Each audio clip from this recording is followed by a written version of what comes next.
All right, so let's get going on today's class. So before we begin, I just want to make a brief announcement. So the Psychology Club is putting together a series of events that are sort of just a nice intro into some of the work that we do here in psychology at IUSB. So I'm going to be the first featured researcher. So IUSB Psychology Club this Thursday is presenting comic books in psychology. Basically, a look at my work and what can you tell or what can you learn about how our minds work by investigating how comic books are structured, how they're put together, basically what tools do they use to communicate to an audience. So all that and more this Thursday. It's at 5:30 p.m. It's going to be in the cafeteria next to the grill, and there's going to be free food and drinks. So if you would like to come, feel free to just drop on by on that day. Once again, it starts at 5:30 on Thursday. But if you can, please RSVP the IUSB Psych Club either via Titan Atlas Facebook or their email sbpsych@iusb.edu. So again, it'll just be a nice overview of just the general techniques that I use and what can comic books tell us about how our minds work. All right, so today what we're going to be doing is we're going to continue our look at Chapter 5, and we're going to take a more in-depth look at little Albert, the Watson and Rainier experiment. But before we do that, just a brief announcement. We got exam number 2 coming up in just a little bit over a week. I know it just seems like we had exam number 1, but that's how the schedule shakes out. So just a little bit over a week. It is going to cover chapters 4, 5, and 6. And it will be on lectures covering those chapters, chapter 4, chapter 5, and the 2 upcoming lectures on chapter 6, and that should be September 27th. The format is going to be exactly the same as the previous exam, so it's going to be multiple choice. There's going to be 2 sections. Section number 1 is going to cover the materials from the readings that we just don't get a chance to cover in class.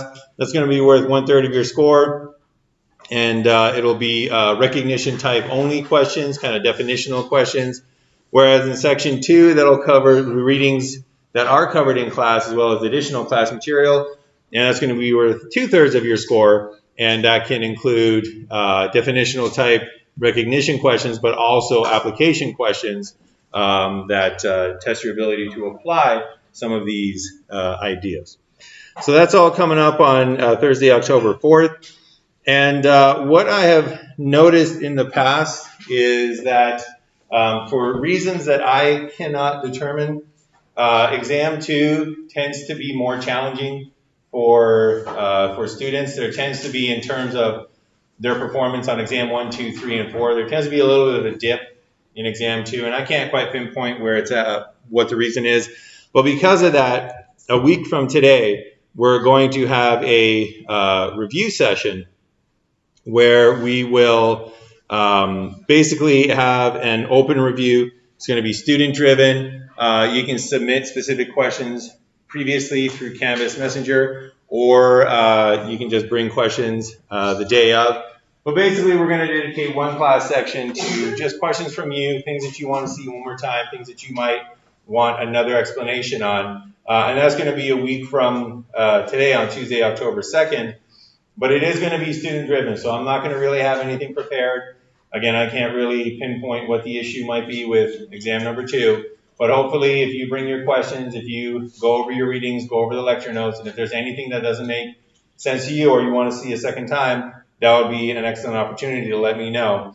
But because it's going to be student-driven and it is designed to prepare you for exam 2, it will also be optional. So if you think that you could better prepare for the exam by spending that hour and 15 minutes studying on your own, feel free to do that. Otherwise, I'll be here, bring your questions, and we'll see if we can get rid of that little dip that typically happens in exam number 2. So that's going to happen a week from today, Tuesday, October 2nd.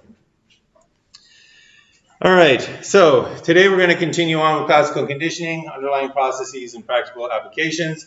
We're going to have our Watson and Rainier's little Albert in-class activity, and then we're going to wrap it up by taking a look at additional factors in phobic conditioning. So we talked a little bit about how fears can develop with classical conditioning. How can a neutral stimulus change into a conditioned stimulus that causes the conditioned response of fear? But we're going to take a look at some additional factors that can contribute to this classical conditioning, especially it's been studied in phobic conditioning. All right, so what we're going to do now is I'm going to pass out a handout, and this is going to be for our little Albert exercise here. So we're going to watch that little Albert video one more time, and what I'm going to ask you to do is we're going to analyze the video using the skills and the concepts that we've been developing over the last few weeks. So if you want to take one and pass it on. Start with having facts. You want to pass it on. All right, so in this handout, you'll basically just see a whole bunch of slides, the following slides. So it'll have questions for you to answer while you're watching the video. So we're going to see that video again one more time. And this time, rather than just watching it, I'm going to ask you to write down the stimuli that we see in the little Albert study. So this is going to be the stimuli, any event that can potentially influence behavior. What are the stimuli that they use in this little Albert study? Question number 2, what are the responses in the little Albert study? So again, a response is any particular instance of behavior.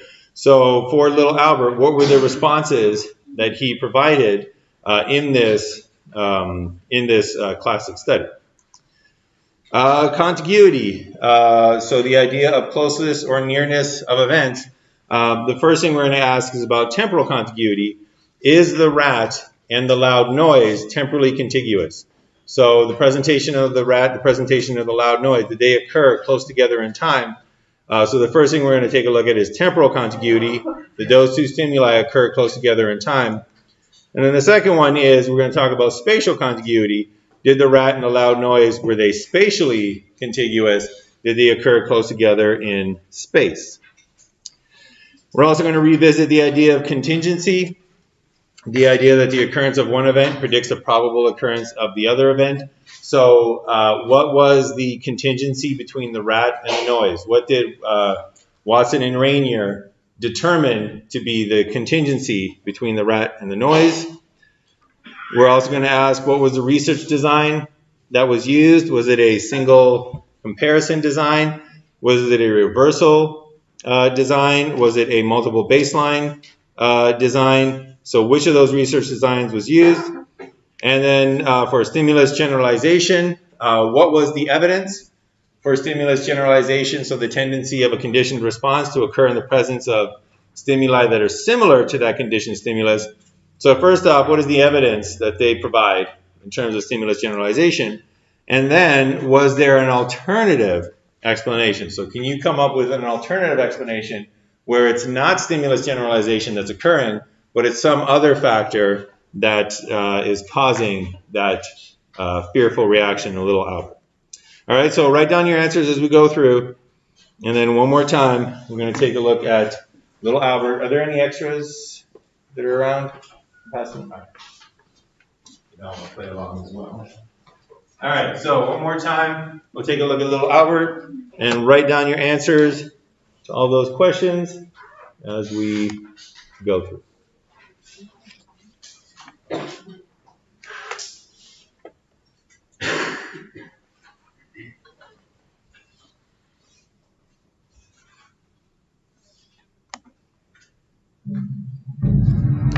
John B. Watson, known for establishing the behavior school of psychology, carried out one of the most influential psychology studies in the 1920s that would later on be something that would never be forgotten.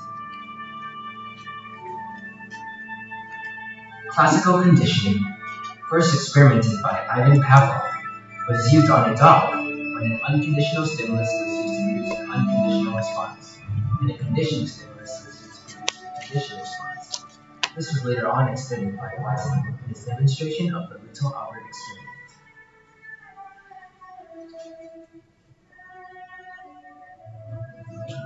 In Watson's experiment, a little baby Albert was used in condition. He was born to a woman who was a nurse in the Harriet Lane home of invalid children. Although raised in a hospital environment, Albert developed normally and was very stable.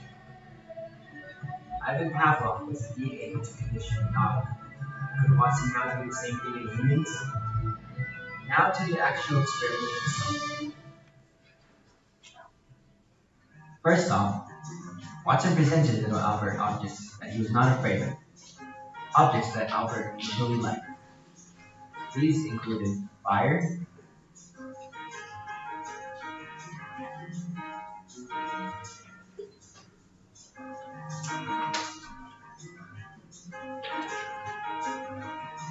a monkey,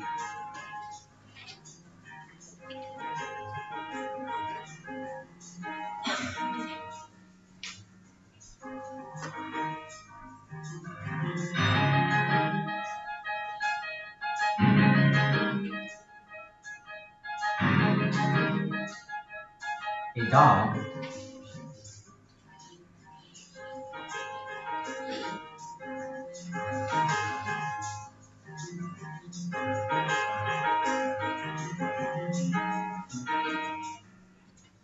a rabbit,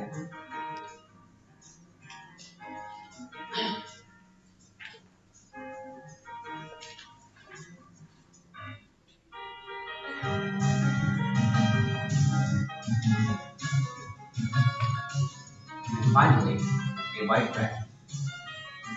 Albert in particular likes a white rat. From all these clips, notice Albert's positive reaction. Now comes the conditioning. To start off the conditioning, when Albert reached to touch the rat, a loud bark was struck whenever Albert reached for the rat. Here, Albert first off fell forward and was startled, but he did not cry. But he reached for it for a second time and heard it, and then he started to cry. Watson had indeed conditioned a fear response in little Albert. Albert was then shown a rabbit. He immediately cried and got as far away as possible. Then a dog was also crying. Albert did not cry right away. He was acting cautious, and it was only when the dog came right up to his head that he began to cry and tried to get away from it. After this, a seal fur coat was brought in. Albert turned away from it and was agitated.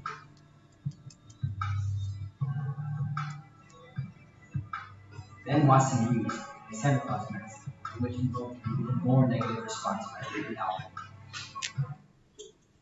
From the previous experience from the white rat, little Albert suddenly became afraid of familiar objects that had the same characteristics as the white rat.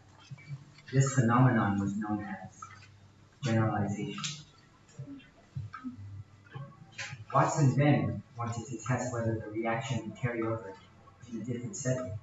The previous tests were done in a small dark room, but now he was brought into a larger room. He was presented with the same objects, but did not show strong symptoms of withdrawal until the objects were paired with a loud noise. Watson now wanted to see if fear could remain in Albert over a period of time. So Albert was brought home and returned in 1 month. When he returned, he was tested with the same objects and paired with the same loud noises. Albert indeed showed the same strong signs of withdrawal. Watson once again proved that his condition fear into baby Albert. Watson concluded that phobias were most likely conditioned responses. The little Albert study is extremely important in psychology and other disciplines. It has inspired other important researchers of the past and continues to impact the direction of psychological investigation today. All right, so that was a little Albert study, take 2. Okay, so let's take a look at what were the stimuli that were used in the little Albert study. So what were the events that could potentially influence behavior.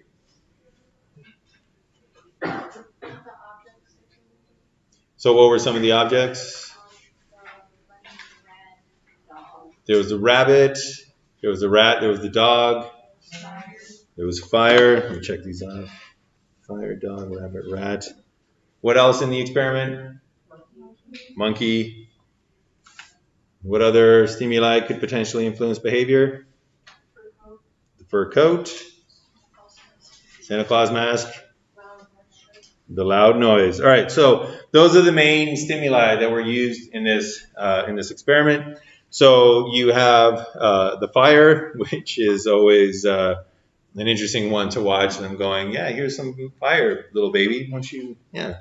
So anyway, there's the fire, there's the monkey, there was the dog, there was the rabbit, there was a little mouse, there was the loud noise, and then later when they were testing the generalization, there was a seal fur coat, and there was a Santa Claus mask. So those are the main stimuli that were used.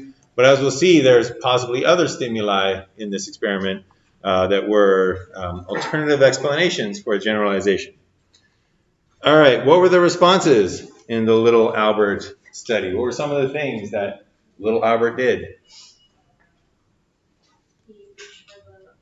He reached for the rat. That's one. What else did he do? He cried. He turned away. He fell forward. Anything else? He what? He was scared. There was a general mention of positive reactions at the beginning. So in the beginning, he wasn't crying. He was looking towards the animals. He was reaching for the fire, I believe. And then one other one was, what did little Albert often do towards this individual who I assume is his mother? What did little Albert do? He would reach for her and he would look at her. So looking at your caregiver, looking at the mother in this case, is something that we're going to see is a very important aspect of learning, especially when you take a look at observational learning.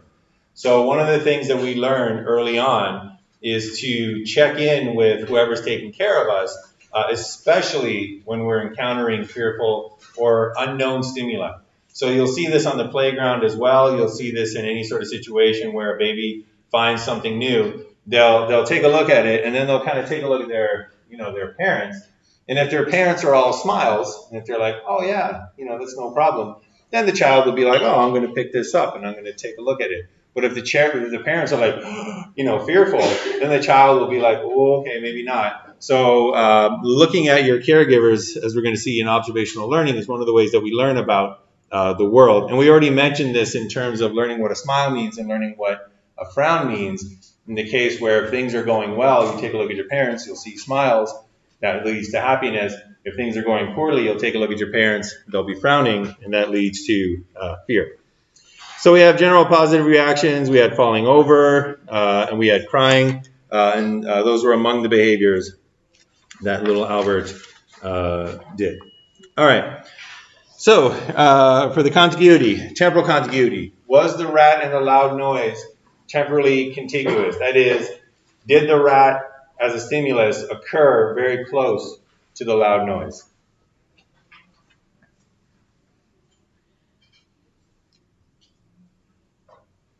How many people think yes? Right, you're correct. So the rat and the loud noise were very temporally contiguous, basically as contiguous as you can get because the rat was still there when the loud noise was presented. So there was no time difference between when the rat was there and when the loud noise was presented. And that led to very high levels of conditioning. If they presented the rat and then they took him away and then sounded the loud noise, it would have taken maybe more trials and the fear wouldn't have been conditioned as much if they used that form of trace conditioning rather than delayed conditioning, which is what they used. And what about spatial contiguity? did the loud noise and the rat occur close together in space? Mm-hmm. Since the sound would reverberate throughout the entire room, it really doesn't have a particular place, would it? It would reverberate around the entire room, but you can localize where a sound comes from. So he would be able to know where the sound originated from. So for this one, it's a little bit difficult. I can kind of see everybody thinking about this one, because what is high temporal contiguity compared to low temporal contiguity? We definitely know, however, that the contiguity for space was lower than for temporal, because whereas the temporal contiguity was right there, it was like basically zero delay between the two. For the spatial contiguity, from what we've seen in the diagrams, there was space between the rat and where the loud noise originated from.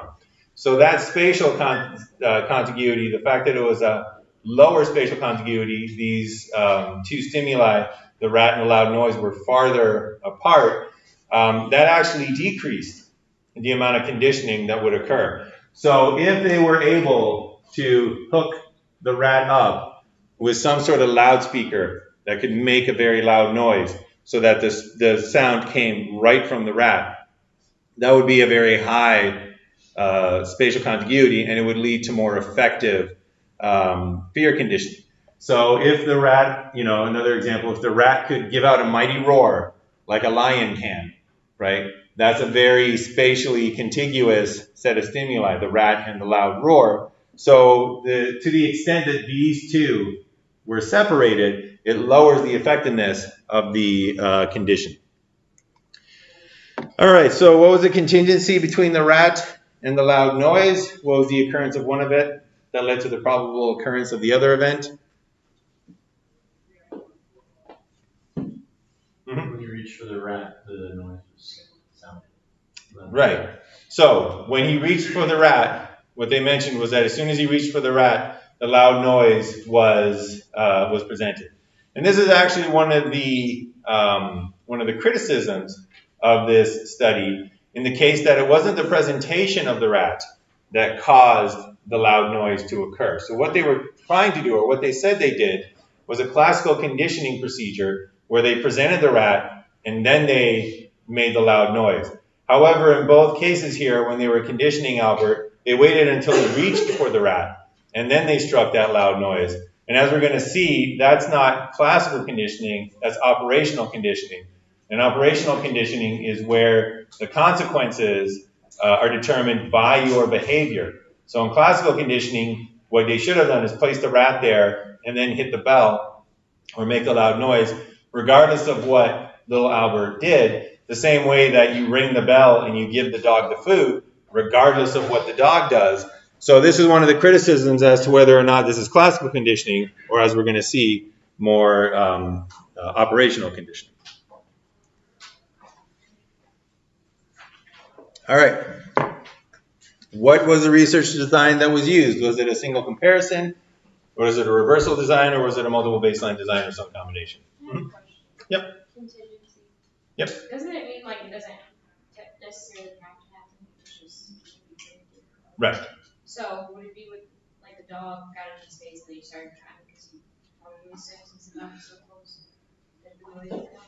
So the difference there is that the contingency is, you can think of it as the rule that is set up by the experimenter. So getting that dog into little Albert's face wasn't a rule that was set up, and him crying wasn't a rule that was set up by the experimenter. So the contingencies are the rules that are governing what's going on in a particular situation. So you're absolutely right. Something might cause a behavior to occur, but a contingency is when something causes something else to occur, but it's that kind of set up rules that they put into the experiment. Yep. And that's why we talk about the contingency between the rat and the loud noise, because the experimenter said, hey, when we put this rat here, we're going to pop this loud noise.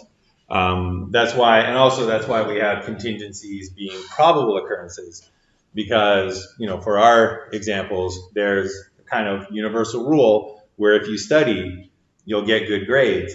But as we all know, not every single time that you study, you'll get good grades. And not every single time that you don't study, you'll get bad grades. But it's a probable occurrence because that's the contingency that we work under. Okay? All right, so what kind of design was used? Single comparison, reversal design, multiple baseline design. Considering that the treatment that they provided was the conditioning of little Albert, the pairing of the white rat with the noise.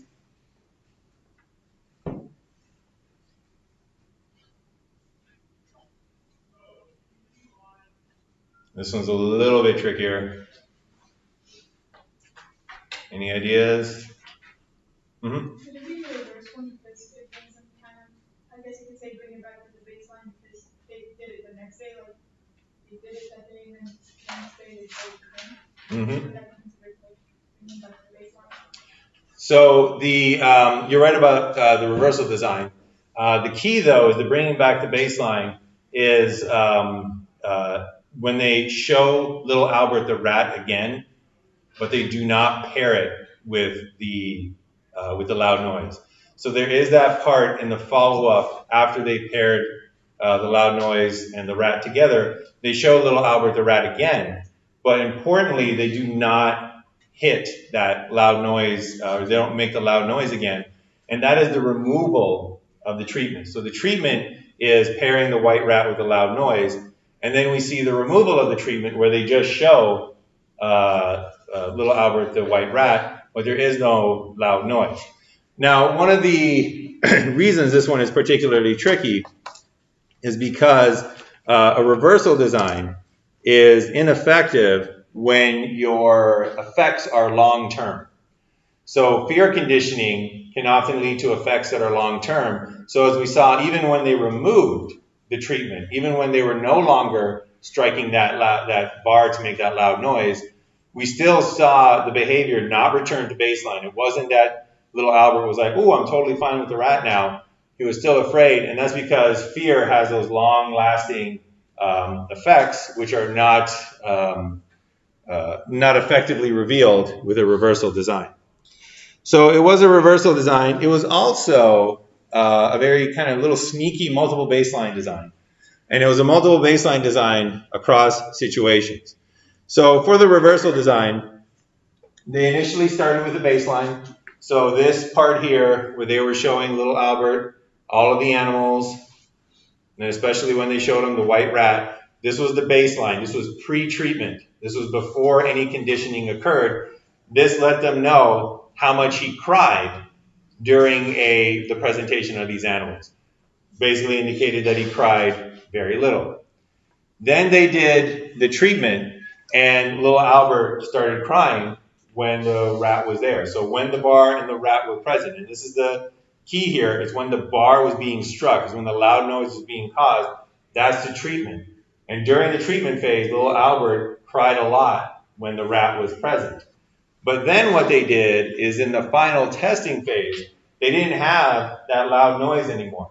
So that's a removal of the treatment. That's a return to baseline. But as we saw, little Albert still cried during that time, indicating that there were some long-term effects that were not being revealed by this reversal design. And then I also mentioned it was a multiple, so we'll talk about the reversal design first. So again, we have the baseline condition. So in this case, little Albert's positive behavior during the baseline condition before he got conditioned, before any loud noise was struck. There were a lot of positive behaviors, curiosity, smiling, interest in the animals. During the treatment, that is again, during those trials where that loud noise was being paired with the rat, we see a decrease in the number of positive behaviors. And then when they revert back to baseline, excuse me, when they brought little Albert back and they said, hey, here's a rat, but no loud noise, he still cried. He still basically showed those non-positive behaviors. The level of positive behavior still stayed low. So again, this is one of the weaknesses of the reversal design. It really cannot take into account or tease out the effects if they're long-lasting like a lot of phobias are. Now, they also mentioned that I also mentioned that this has a sort of sneaky multiple baseline across situations design. And what occurred there is that, if you recall, at one point, they took little Albert into another room. And they were like, well, they tested him in a large white room, so then they brought him and tried it out in a darker room. That's multiple baselines across situations. But it's a bit of a sneaky one, because if we were to truly call it a multiple baseline across situations, we would have needed to see the baseline in the dark room, which they never showed us. We would need to have seen little Albert interacting with the dog, with the mice, with the rabbit in that dark room, so that we could have, again, that multiple baselines before he got treated in the white room and then tested in the dark room. All right, so finally, what is the evidence of stimulus generalization? So what did they report as their evidence that this fear that was conditioned to this rat was generalized to other things that have characteristics like the rat? So what other things did little Albert show fear to, that he was never conditioned to show fear to? The fur coat. So the fur coat is one. The Santa Claus mask is another. I think there was one more. The dog. I think there's two more, actually. I don't know if they brought the monkey back. Excuse me, I don't think they brought the monkey back. I think the last one that they brought back was, anyone? The rabbit. Yeah, they brought back the rabbit. All right, so stimulus generalization was, evidence for stimulation that was provided was little Albert's new reaction to the rabbit. So little Albert was not afraid of the rabbit. The rabbit was never paired with a loud noise, so the rabbit never went through classical conditioning. And yet now, when the rabbit was presented, little Albert showed fear responses. When the dog was presented, dog again was never paired with the loud noise. Little Albert was completely fine with the dog initially, but now little Albert showed fear responses to the dog. And then the seal fur coat, little Albert showed fear responses to that, even though it was never paired with a loud noise. And finally, the Santa Claus mask, little Albert showed fear to the terrifying Santa Claus mask, even though it was never paired with a loud noise. Sometimes you guys ever see like those old-timey photos and you wonder like, who thought this was fun for kids? Like, just so many creepy things back in the day. It's weird. All right. So one of the criticisms of this study comes from the conclusion of stimulus generalization. So does anybody have a possible alternative explanation for why is it that little Albert might have shown fear to these stimuli other than stimulus generalization? So not because they reminded him of the white rat, but because of some other factor that occurred. Mm-hmm. Because he was in the same room? So one thing that could have caused him to fear is because he was in the same room. So notice that this relies on the idea that when little Albert was trained, when he went through classical conditioning, they presented the rat and they said, all right, we're pairing this rat with this loud noise. That's going to be our classical conditioning. However, there were other stimuli in that room, including the room itself.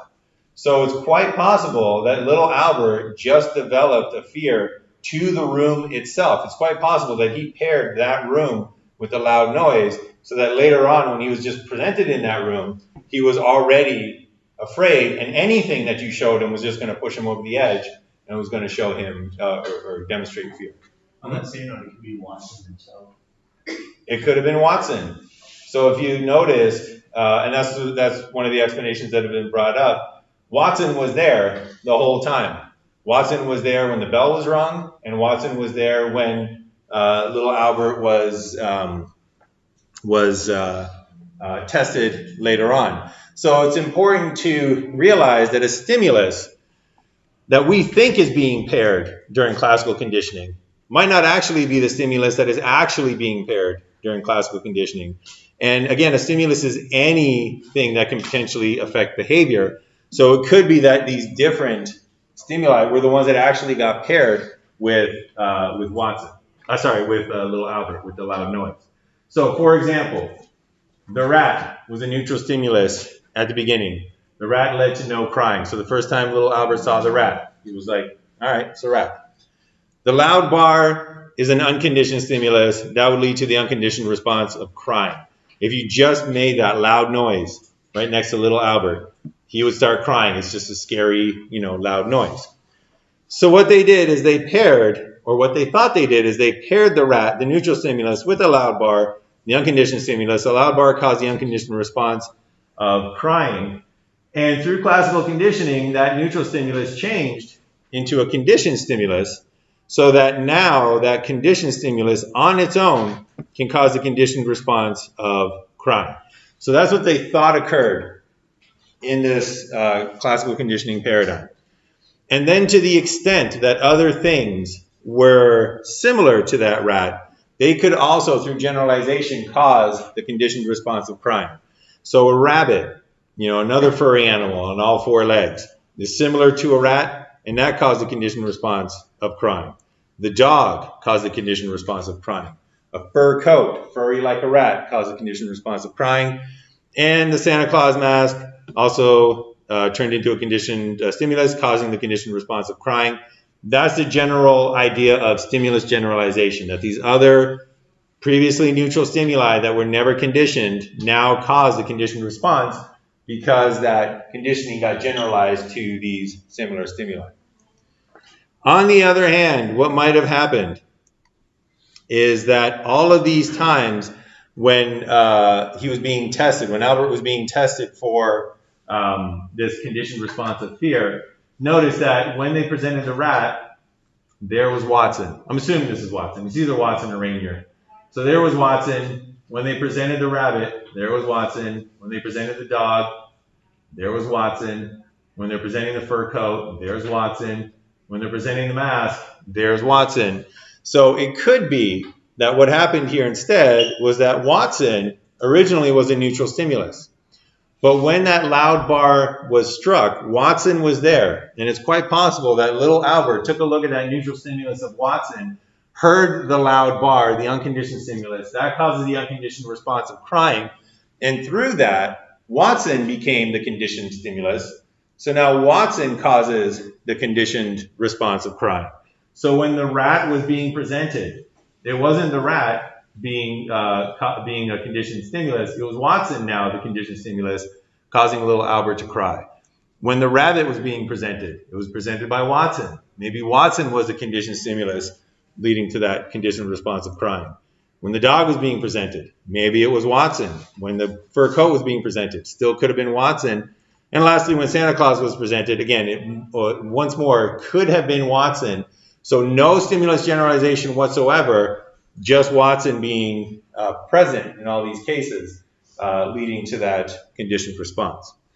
And notice that one of the things that could have easily answered this question of whether it's Watson or whether it's something else, what could have shown that it was stimulus generalization and not Watson, or alternatively that it actually was Watson and not stimulus generalization? What could they have done? Watson without any of the other stimulus. They could have had Watson without any of the other stimulus. See if little Albert causes a conditioned response of fear. Let someone else bring their rat in. They could have had somebody else bring the rat in. If somebody else brings in that rat and little Albert has no fear, then we have better evidence that it is Watson that's causing that fear. On the other hand, if somebody doesn't, if little Albert still shows the fear, then it would have shown that it wasn't. I lost my train of thought. You get the idea. If he didn't show the fear, then it would have shown that it was Watson that did that. Yep. Can it have been possible that it wasn't necessarily the rat that was causing a fear reaction, but rather the reaction of the rat to the loud noise? So before when they show the rat, it's the rat without the noise, you know, what people scared of it. But what if the noise is what scared the rat or mouse or whatever, and you know, became alerted, so that's what scared the baby? It's completely possible for that as well. And as we'll see, especially when we take a look at observational learning, you learn a lot of your responses and a lot of your behaviors from looking at other people. Human beings would have very limited behaviors if we couldn't learn from watching others, right? They even say, those who do not learn history are doomed to repeat it. So we learn from watching others, and that's one of the places where we learn fear. So that's one of the examples where, or one of the reasons why, as a parent, I'm always very trying to check my fear responses. I personally, I'm not scared of spiders, but I don't like them. They're an aversive stimulus. But I have 2 little children, so when they're like, "Oh, Daddy, a spider," I'm kind of like, "Oh, yeah, sure, look at that, no big deal, neutral stimulus, it's a spider," rather than being like, "Ah, spider," right? Because I don't want them to look at me and learn that fear and say, "Oh, spiders are scary." So, observational learning like that is another possibility. The last possibility that I'll mention, and this one, again, was one of the criticisms of the study that I noticed, was if you ever want to startle a newborn infant. Newborn infants, newborn children, they don't really have a lot of things that they're afraid of, right? You don't come in with a lot of built-in fears of things that you're afraid of. So you can show them a picture of a vampire, and they'll be like, "I don't know what that is. That's not scary at all." But one thing that they find scary, one thing that they'll startle to, is a phenomenon known as looming. And what looming is if you have something in your visual field, and all of a sudden the visual angle of that object increases very quickly. What that means, and you're biologically, genetically programmed to fear this, what that means is you're about to get smacked in the face, right? So if you put your hand out here as far as you can move it, and you start moving your hand closer, over this area here, it doesn't really change very much in visual angle. But from here to here, it goes up like exponentially in visual angle. And because that's the indication to me that I'm about to get hit in the face, this is not a pleasant thing. So one of the things that right from the get-go, children are fearful of is when things are looming. Because again, they know, they're pre-programmed to be like, "Ooh, that's going to hit me in the face." So 2 of the times, at least, when Watson was trying to show generalization, it was not a very well done experiment in this regard. He brought the dog right up to little Albert's face, right? So he took the dog and he brought him right up to little Albert's face, basically had that dog looming. And then especially with the Santa Claus mask, remember that he just kept getting closer and closer and closer to little Albert's face. And again, this is just a natural, unconditioned stimulus that we know to fear. When things start getting very close to us, we instinctively know that to fear that because we're about to get hit in the face. So those 2 examples or instances especially might not have been stimulus generalization. They just might have been the fact that Watson was getting into little Albert's face, and who wouldn't be afraid of that? We're built in to have that unconditioned response of fear to that looming stimulus. All right, so that's it for little Albert. Any final questions or comments before we wrap that up? All good? All right. So the last thing we're going to take a look at today is additional factors in phobic conditioning. So these are 7 factors that scientists have identified as additional contributors to phobic conditioning. So one of the holy grails of psychology, one of the things that is a current kind of mystery, and if you can solve this mystery, congratulations, you'll get your Nobel Prize, but is whether or how to predict in the individual what's going to happen. So what I mean by that is, if there is some traumatic event, right? Think back to 9/11, right? When there was the traumatic towers coming down, right? Very traumatic event, very stressful event. Psychologists knew for certain that there was going to be an increase in post-traumatic stress disorder among people in New York. They knew that for a fact, right? However, they were unable, and are still unable, and this is, again, one of those mysteries, to predict who was going to develop post-traumatic stress disorder. So if I had 100 New Yorkers, I could sit there and say, you know what, on average, you might get one person with post-traumatic stress disorder out of 100, but now because of this event, I predict that 20 of these people will have post-traumatic stress disorder symptoms. However, is it this person? I don't know. This person? Maybe. This person? Who knows? So we can predict on the aggregate, but it's very difficult to predict specifically what's going to happen. That's why a lot of times with mental disorders, we talk about risk factors, right? So if you are, one of the risk factors for developing alcoholism is if one of your parents was alcoholic. Now, that doesn't mean that if one of your parents was alcoholic, you are guaranteed to become an alcoholic. And that's, again, one of those things that is the holy grail, one of the holy grails of psychology, to be able to take a look at each individual person and say, this is what's going to happen to you, this is what's going to happen to you. So what we're going to take a look at is we're going to take a look at some additional factors, some of the early work on this kind of idea in terms of what might cause somebody to develop a phobia, whereas somebody else can go through that exact same experience and not develop a phobia. So this, again, is one of those ideas that's just permeated our culture. So, that I do work on comic books, and one of the places where this was basically one of the main plot points was in Batman: The Killing Joke. This is the graphic novel that Heath Ledger's version of the Batman was based on. They made it into a movie. I haven't seen the movie. I heard it's not that great. But the book is an absolute classic. And in this book, in this story, we have the origin of the Joker, right? So what made the Joker what he is? And basically, he's a failed stand-up comedian. He's a struggling stand-up comedian. He's not making any money. He's got a wife at home. She's pregnant. He's got stress, coming down on him. So he decides that he is going to help out a criminal gang, basically be their lookout while they rob a chemicals plant. So they double cross him. They basically leave him to take the fall. They put the red hood on him so that Batman will think that he's the guy that is behind it.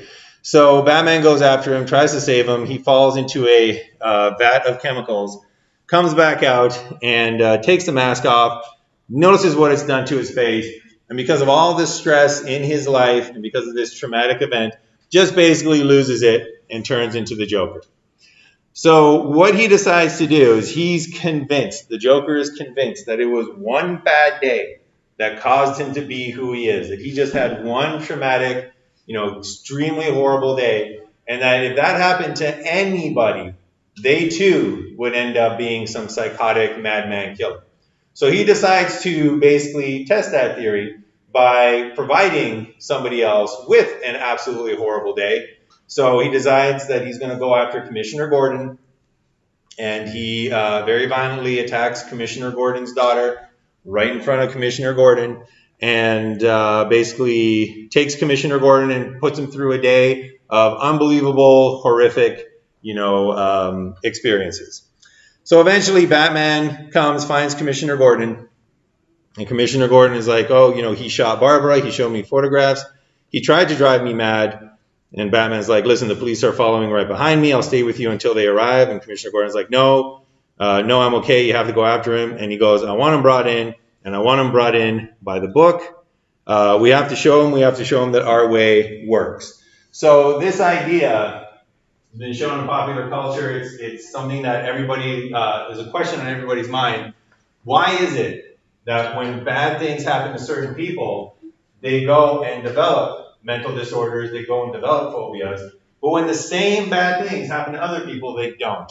Somehow they're resilient. Somehow they're unconditionable. They don't develop those. So we're going to take a look at several of these factors that are involved.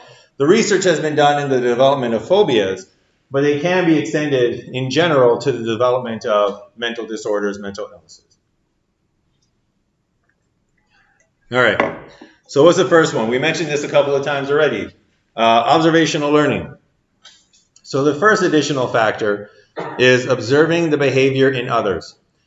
So whether or not you can observe the behavior in other individuals goes a long way to determine whether or not you will develop that particular conditioning. So we'll stick with fear examples because, again, those are the ones that have been most researched. If you live in an environment where you see people constantly in fear, you are more likely to develop phobias than if you live in an environment where people don't show fear. And we saw this natural tendency.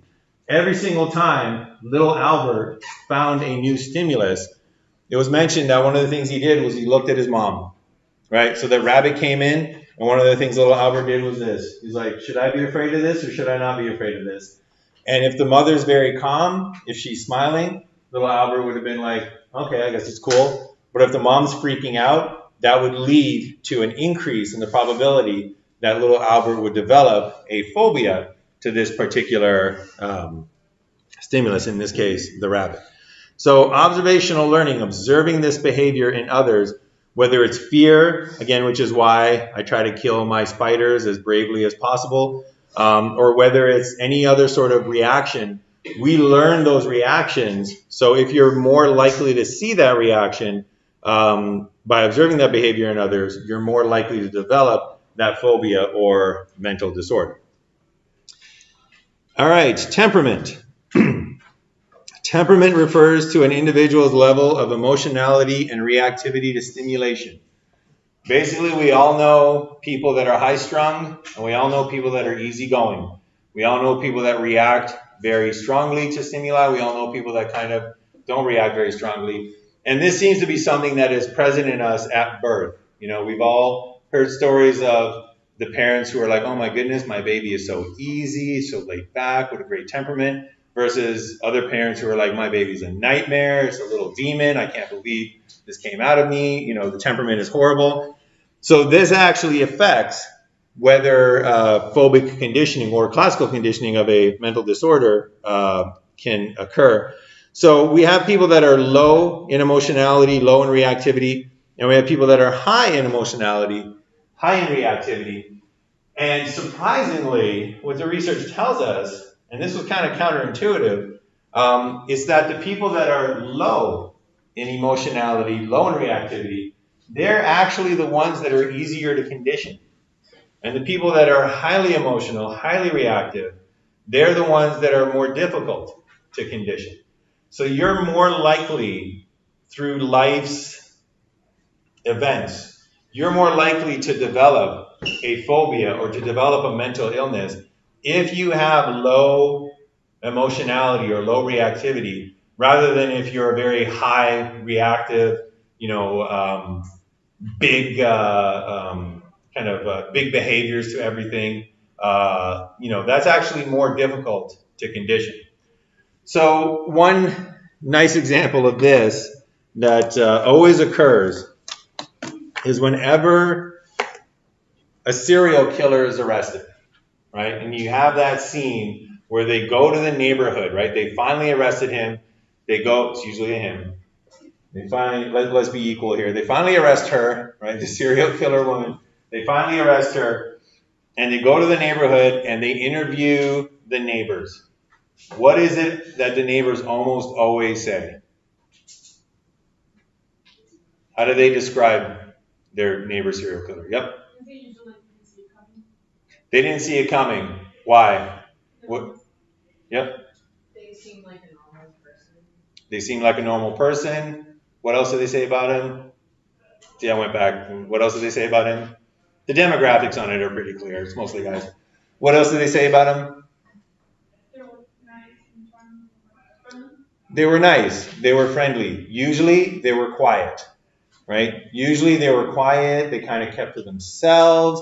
This is a huge surprise. You know, they never caused any trouble. Basically, they were low in emotionality and reactivity. They weren't the people throwing the huge parties. They weren't the people inviting everybody over and saying, hey, let's get together. Let's do this whole. They were very quiet. That's the one thing that they always mention. They always go, oh, this is such a surprise. They were a very quiet person. They kept to themselves. It's because they had that low emotionality, low reactivity. And then whatever comes together to cause a serial killer came together in this person's life. And whereas, and this is the point here, other people go through the same experiences, right? Other people go through the same setbacks. Other people visit the same web pages. Other people have the same events occur to their lives that could cause them to become these serial murderers, but they don't. Whereas some people do, other people don't. And one of the reasons for that is this low emotionality versus high emotionality temperament. All right, other factors. Preparedness. So we, unfortunately, are genetically based, we're genetically prepared to learn certain kinds of associations. And these are oftentimes associations that evolutionarily,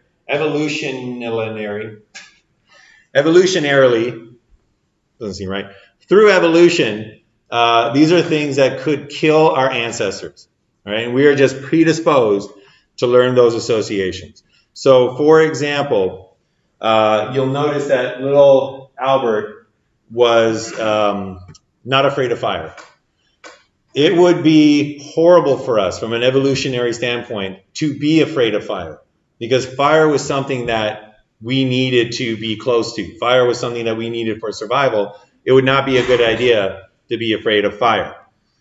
Usually when people talk about phobias, you don't hear about monkey phobias. You don't hear people saying stuff like, oh my gosh, I can't go to the zoo. I'm just so afraid. Why are you afraid? Oh, I have a monkey phobia. I'm terrified of monkeys. You usually don't see that kind of stuff. Oftentimes people are not afraid of dogs. And again, there's a very interesting full journal issue that was dedicated to how dog cognition and human cognition evolved together because they were domesticated. So we are predisposed to fear certain things and to not fear certain things. And usually these are genetically based, it's from evolution. Usually it's things that'll kill us. So to develop a fear of a rabbit or to develop a phobia from a rat is very difficult. It's very difficult to condition people to fear those. However, it's not difficult at all to condition people to fear spiders, because we are genetically predisposed to form associations between spiders and fear. And it's because back in our cave people days, the cavemen who, went out looking for food and said, oh, look, what's that 8-legged thing there next to those berries? Let me just go get that. And he's like, ow, a spider. I got a spider bite, or whatever that is. Like, I got a spider bite. Oh, the pain. I'm going to develop a fear of this thing, and that's going to keep me safe.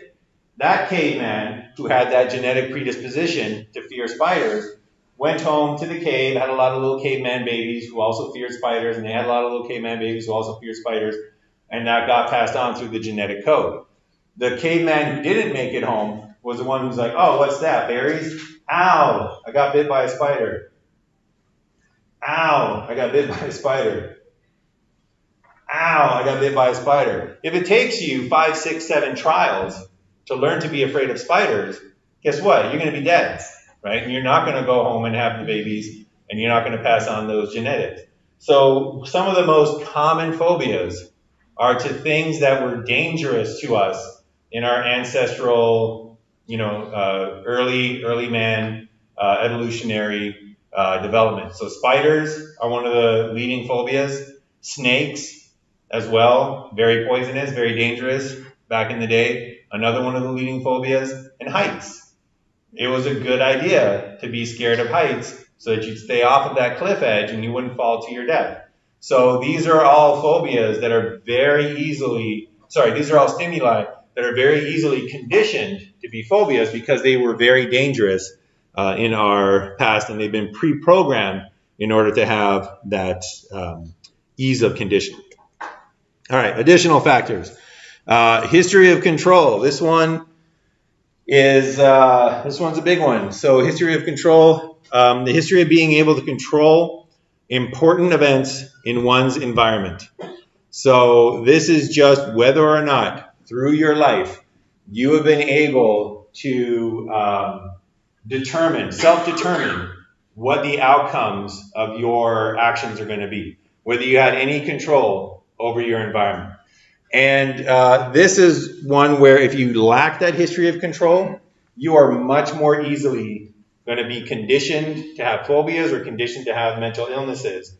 And this is the reason why there are so many anti-bullying campaigns now, because it's been shown that kids that are bullied in school, that leads to a host of mental disorders later on in their life. So you're way more likely to develop depression if you were bullied at school.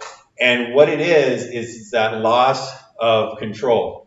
So if you're being bullied through school, you don't have a history of control. You can't determine whether or not you're going to buy lunch that day or not. Your lunch money is gone.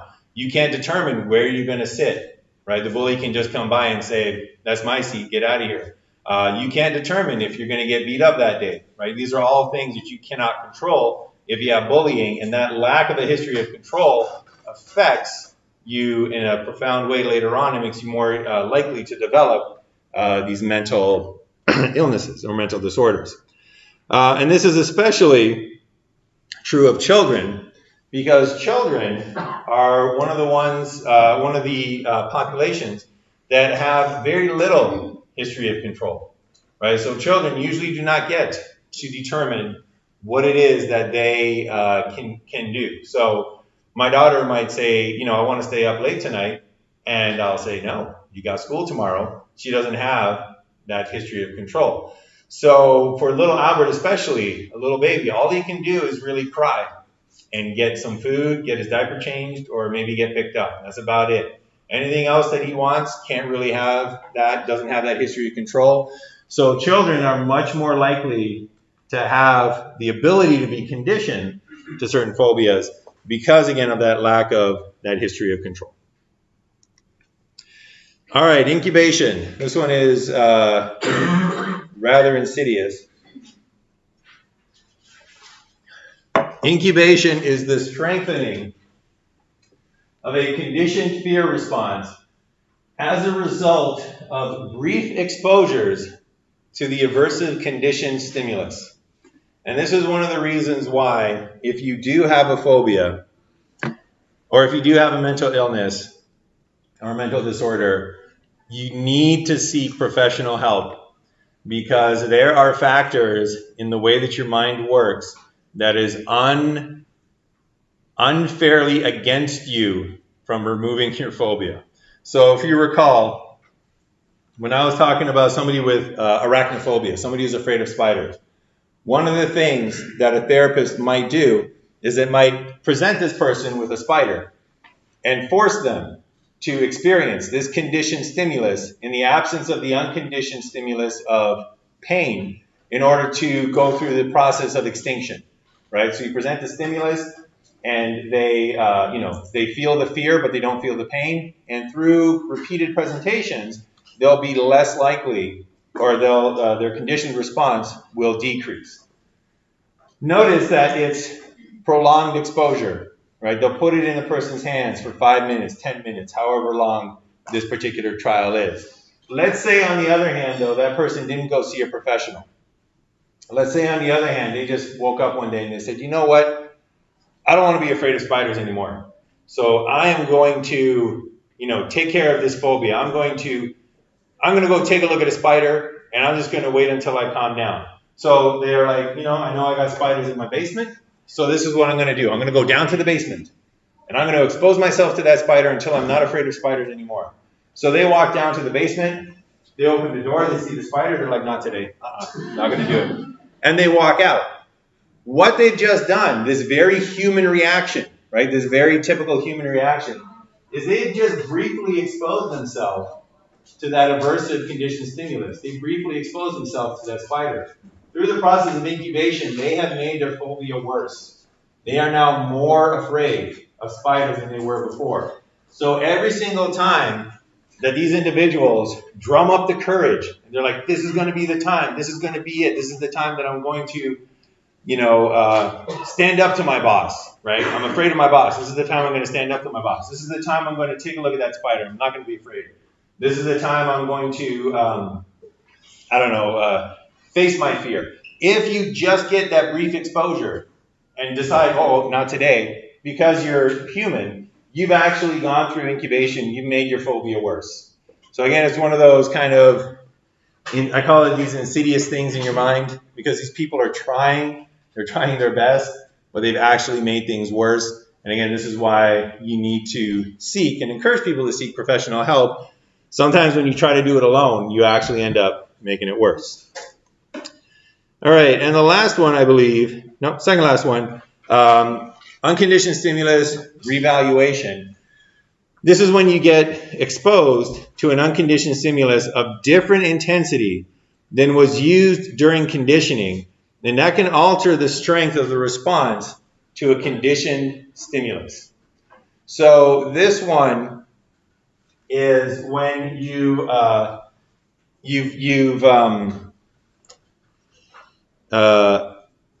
in a situation where there's a conditioned stimulus and it leads to a certain amount of a conditioned response, right? So you have a conditioned stimulus, it's paired with an unconditioned stimulus that leads to the unconditioned response. This is often, one of the best examples of this are people who give up on adrenaline events, adrenaline junkies. Right? So if you're the kind of person that loves rock climbing, if you're the kind of person that loves skydiving, bungee jumping, all these kind of like adrenaline junkie types of activities, you know that part of the reason why people like this is because you get that conditioned response of fear, right? You get that kind of, or you get the unconditioned response of fear, really. You get that kind of like, ooh, I'm kind of scared. So when you see the bungee platform, you're like, oh, I can kind of feel a little bit of that conditioned response, it's getting my blood going, but it's a good amount, right? It's that kind of like, it's that good fear, just that little bit of excitement. Now let's say that you do this over and over and over again. You're a bungee jumper, you're completely fine with it. You see the bungee platform, but you're like, ooh, I got, a little bit of that fear going. If you are then exposed to an unconditioned stimulus that is way more intense than any fear that you've experienced on that bungee jump, if you're painting a second-story wall on the outside of your home, and you fall down and you break your leg, right? That's an unconditioned stimulus, that pain that leads to an unconditioned response of fear. And even though it never occurred when you were bungee jumping, the next time, because of reevaluation, the next time you walk up to that bungee platform, you might sit there and instead of being like, ooh, I got that right amount of fear, you might look at it and go, oh man, I'm so scared of that right now. I can't do it. Right? I can't do it anymore. Because that conditioned response of fear has gone through the roof because you've experienced an unconditioned stimulus, that pain from that two-story fall that has gone through the roof. So you reevaluate your conditioned response, and now it's way stronger. And again, it has nothing to do. You've never had a bad experience bungee jumping, but now you're afraid of it because of this US revaluation. All right, and the last one, and this one is just mean. Again, this is the world just being mean to us sometimes. Selective sensitization. So this is the phenomenon where your response to a stimulus, you increase your reactivity to a stimulus, you increase your conditioning ability to a stimulus following exposure to an unrelated stressful event. So that is the horrible part of it, the unrelated stressful event. So if you have just had a very bad day, right? Let's say that you go into work and you get fired on that day, right? You get this big, huge blow up with your boss. You get fired. They send you home. Now you're like, how am I going to afford my mortgage? How am I going to make my payments? What do I tell my You know, my significant other would have, oh my gosh, stress, stress, stress, stress, stress. If you are experiencing high levels of stress because of some unrelated stressful event, you are in a situation where you are highly conditionable. So if that's the time that you get bitten by a spider, you are much more likely to develop an arachnophobia than if you were having a good day. So it's kind of like, you know, just the universe piling stuff on top of you. If you've had a stressful day, just know that you are way more conditionable than if everything was going well. So again, it's not related at all to the thing that you're being conditioned to. It's just one of these additional factors in phobic condition. All right, so that's all for today. Any questions or comments before we wrap it up?